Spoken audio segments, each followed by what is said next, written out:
Well, this is January 28th. Beautiful, beautiful day out here in Glass Beach.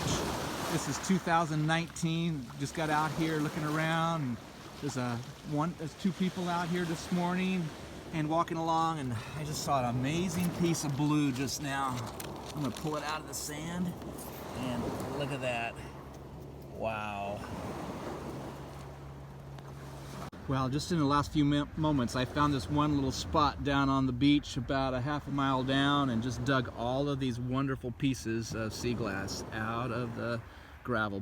So that's in the last 5 minutes. So here we are out at Glass Beach a few weeks later after our last few clips. This is on February 25th. Walking along, just made it out here to Glass Beach and beginning to make my way down there. And here is what a very, very old marble looks like. This is a beach marble. It's been on the beach a long time. It's not round, but it's got the swirls and the white coloration, so it's definitely a marble. But this has really been processed on the beach a very, very long time. That's a great find. And just right next to the marble, just a few feet over, I just saw this other piece. This is called bonfire glass. It's a very beautiful piece of bonfire glass. It's a combination of white with some other colorations in it. It's kind of orange looking swirls in it. But this is called bonfire glass on the beach at Glass Beach. Now this is also February 25th, but found a very beautiful piece of white or clear sea glass. And this is very common out here. But what's really hard to find is something piece that is actually concentric. That'll be really good for wire wrapping, and so this particular piece will be perfect for some of the using silver wire. I like to do some of the wire wrapping, and so it'll be great for a pendant, for a necklace. And so when you're looking on the beach for different kinds of pieces that you can do different pieces of jewelry with, this is a great opportunity. When you see them at a concentric side, so it's not imbalanced, it's perfectly balanced. It'll be great to probably have this as the bottom, and the point up here will be the top. And so be looking for things like that. There's another few pieces of sea glass, some great color. Look at that beautiful aqua right there. That's a nice big piece of aqua. A little bit of looks like it came from an old jar with the lip right there, or some of the threading on it. Great. So here's what I have picked up in the last about 2 hours of work out here on Glass Beach at Port Townsend. This is what I've got in the last few hours, and so I'm going to take a break and have some lunch and then keep on going for a few more hours. But this is about maybe 2.5 hours of picking up sea glass on the beach out here. Sometimes when you're out here on Glass Beach, a lot of people like to just walk along on the beach and just look at the surface, but a lot of times I like to get down and dig and actually just remove the upper level of the rocks.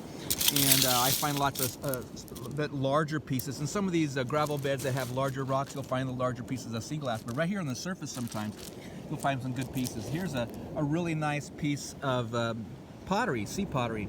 And so for a lot of the necklaces or pendants, we can drill holes in these. We can make some nice necklace pendants with some sea glass dangled around it with this one piece here. So these a lot of nice pieces like this, or with some printing on it, sometimes it's a really good place to find it. Well, you never know where you're going to find some of the best pieces of sea glass, and sometimes you find the smaller pieces down in the gravel areas closer to the beach area, closer to the water that is. But up higher, where the larger rocks are, about 1 to 2 inches, sometimes you find some really good ones. And so I'm just walking along, getting ready to head back. It's about 2 o'clock in the afternoon, and look at this piece right here. A nice big sea foam piece. Man, that's about almost 2 inches long. So that's a beautiful piece. At the end of the day.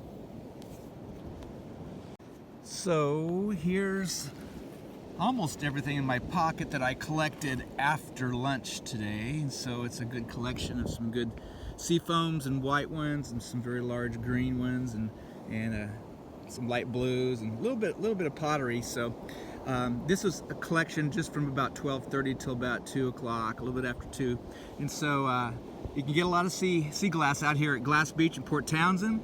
You just got to be patient, and sometimes you have to dig. You do find quite a bit on the surface, but also a lot under the surface, under the rocks. And so however you choose to look for it, if you're looking just for walking around, if you want to sit down and dig, it's always a good way of doing it. So my particular tool of choice is this little hand trowel with a little fork on the end, but I'm really thinking about getting an actual long pole like a hoe with the little fork on the end of it, so I don't have to bend over so much. After a while, after about 6 hours out here bending over, you do get tired. So think about the kind of tools you want to bring and be prepared. Have a great time. Well, here we are at McCurdy Point, heading back to the North Beach parking area. It's about 2.75 miles out here from the parking area to the point, and then around the point down to wherever you want to be looking for sea glass. One of the things I really wanted to mention to people that may not be used to hiking on beaches or without having a lot of physical ability, that there are a lot of rocks and cobbles out here to have to navigate on as you're making your way out. Depending on the height of the tide and where the waves are, you'll be forced up into some of these cobbles and these rocks. And so if you have difficulty with your ankles or knees, you need to be aware of that this is not just a simple hike for 2.75 miles. And I'm typically going about 3 miles just to get out to where I want to be out here. And so being aware of that and being prepared that it is not a simple hike of just on a flat terrain. If it's at lower tide and you're going out here and some of the area of the beach will be exposed and it's flat, that's one area, it's okay. But when you get out farther out to the McCurdy Point area, you have a significant amount of cobble and rock that we are walking on like this right now. I'm coming around the point and heading back, and so there are many people out here of different ages, but you have to be aware of that and sensitive to your own physical needs and capabilities to manage a very rough terrain. So be aware of that and kind of judge for yourself what your abilities are. So I'm heading back to the North Beach area from McCurdy Point, and around there is Glass Beach after a full day. Hiking back, it's about a 3-mile hike back, and if there is a group of people, 2 or 3 people, or even a group of as large as 20 we did last summer, if you'd like to hire us out to take you on a guided tour of Glass Beach and help you find the really good pieces out there, we had the pleasure of helping you out. So just go to our website, pnwbeachcombing.com, and there will be a page there for outings. If you would like to contact us, then we'll be able to help you out and take you out here, Port Townsend to Glass Beach, and have a great day of it.